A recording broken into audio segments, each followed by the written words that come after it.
আজকে আমার গ্রামের বাড়িতে দ্বিতীয় দিন।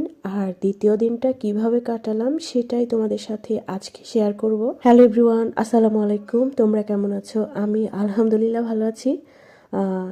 নতুন একটা ব্লগে তোমাদেরকে ওয়েলকাম করছি।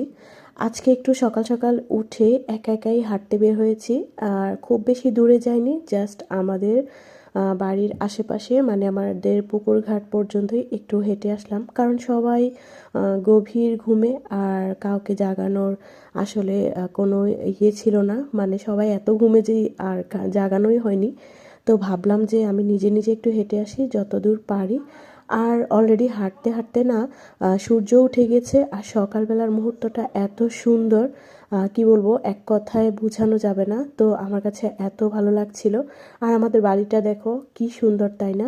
আলহামদুলিল্লাহ, অনেক সুন্দর একটা বাড়ি আমাদের।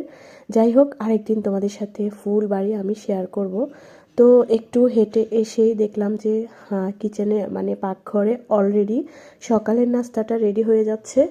আর সকালের নাস্তায় আমাদের আজকে ছিল খোলা যা পিঠা আর হচ্ছে আলু ভাজি, আর সাথে মুরগির মাংসের ঝোল, আর চা তো অবশ্যই থাকবে। তো এই খোলাজা পিঠাটা আসলে চুলার পাড়ে খেতেই বেশি মজা। আর আমি সকালেও একটা পোস্ট দিয়েছিলাম যে এই খোলাজা পিঠা যারা অরিজিনাল চিনো তারা সবাই যেন কিভাবে কিসে বানায়। আমাদের যে খোলাজা পিঠাটা বানানো হয় সেটা আসলে হাঁসের ডিম দিয়ে বানানো হয়। আর যে খোলাটা তৈরি করা হয়, তৈরি বলতে কি একটা প্রসেসিং করা লাগে, সেটাও খুব সযত্নেই প্রসেসিংটা করা হয়।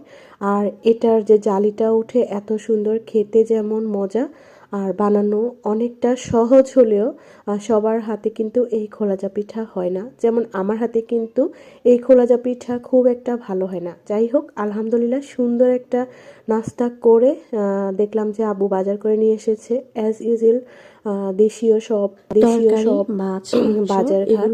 যাই হোক, আগামীকাল আমাদের একটা প্রোগ্রাম আছে। তো আব্বু সকাল সকাল গিয়ে আজকে অনেকটা বাজার করে নিয়ে এসেছে, যেগুলা এখানে হাতের কাছে পেয়েছে। আরও কিছু বাজার নিয়ে আসবে, সেই সাথে কিছু দেশীয় মাছ, এগুলো হচ্ছে আমাদের নিজেদের খাওয়ার জন্য এনেছে। আর আরও অনেক বাজারও নিয়ে আসবে। এই তো মুরগি মাছ সব কিছু মিলিয়ে আজকে সারাদিন এগুলো আমাদের রেডি করতে করতেই অনেকটা সময় গিয়েছে।